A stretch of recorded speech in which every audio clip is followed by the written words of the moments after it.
Welcome to another special edition of The Huddle on boston.com/schools, where we break down the top 100 football teams and some other hot topics this week. This is Anthony Galizia. I'm Jason Mastrodonato. And we start this week with Walpole, which we didn't know a lot about until this weekend. We knew coming in that they were 6-0. They had a high-powered offense. But we didn't know much about them because we didn't know if the competition that they were playing against was real. Now we see that it's very real after this win over Needham. Anthony was at the game. What did you see? Well, Walpole came away with a 31-0 shutout against the Rockets, and what impressed me the most was the Rebels' ability to fill in, especially without running back Mike Randa, who sprained his ankle the week before.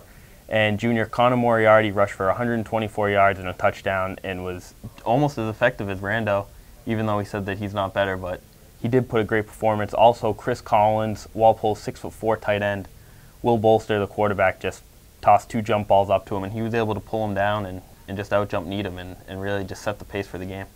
So Walpole's now 7-0, and they moved to number 6 in our top 20. And it brings up the question, Anthony, is this a team that could go toe-to-toe with any other team in Eastern Massachusetts?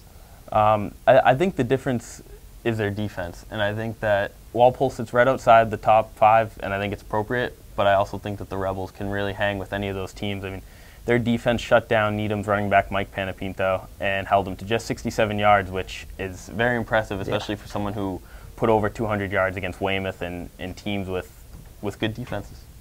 But also we wanted to talk about Sharon, who beat Stoughton 16-14 with a late come-from-behind victory, and they're going to sit right outside the top 20 this week. Yeah, Sharon is a team that I think surprised everybody, maybe including themselves. I was talking to athletic director Bill Martin today, and he said, this is what I know about the football team. Everybody's excited about it again.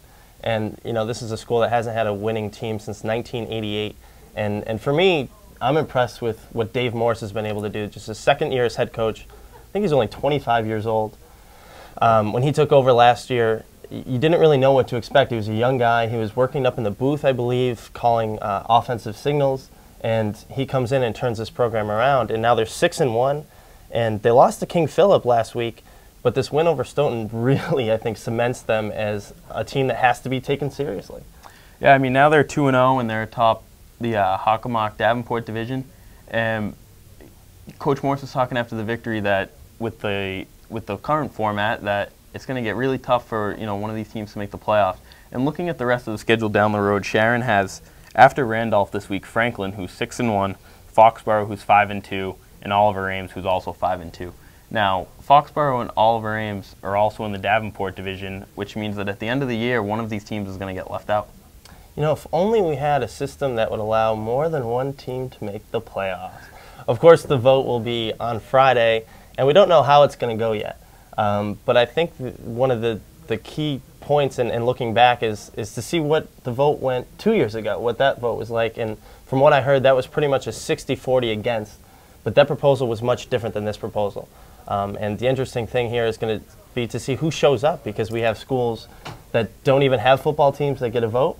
We have schools that may not want to drive to Assabet on a Friday morning to make this vote. And what it boils down to is do we need a new system where we could have more than one team from a division make the playoffs? And every coach says, yes, we want to have more teams make the playoffs. But so many ADs and principals say, well, there's this little thing that's wrong with it. I'm concerned with this little thing. Boils down to we may not have a perfect system, but can it be adapted? Yeah, probably. And can they make changes as it goes on? Yeah, probably. I think this is going to be a really close vote. I don't know if it's going to get passed. But I think there's definitely some change that's needed. Well, I think that the proposal needs to go through, because if you look at the way the season ended last year, there were 19 Super Bowl winners, and you start with BC High winning Division I, Everett winning Division 1A. I think that there needs to be a clear Super Bowl winner out of teams of that caliber. But I think that some drawbacks might come up because some schools are worried about losing the tradition of Thanksgiving, playing their traditional Thanksgiving opponent earlier in the schedule. And I think that that's going to keep the vote really close. However, I think that a lot of ADs and schools need to remember that it's only a pilot program for the next 2 years, and if they don't like it, they can go back to the current format. They can go back to the current format. They can make some changes as they see needed. There's a lot to be liked here. Maybe just the details need to be worked out a bit. But again, the vote is on Friday morning, so we'll have you covered on boston.com and Saturday's Globe. For more on the high school football scene, check out boston.com/schools, and we'll see you next week.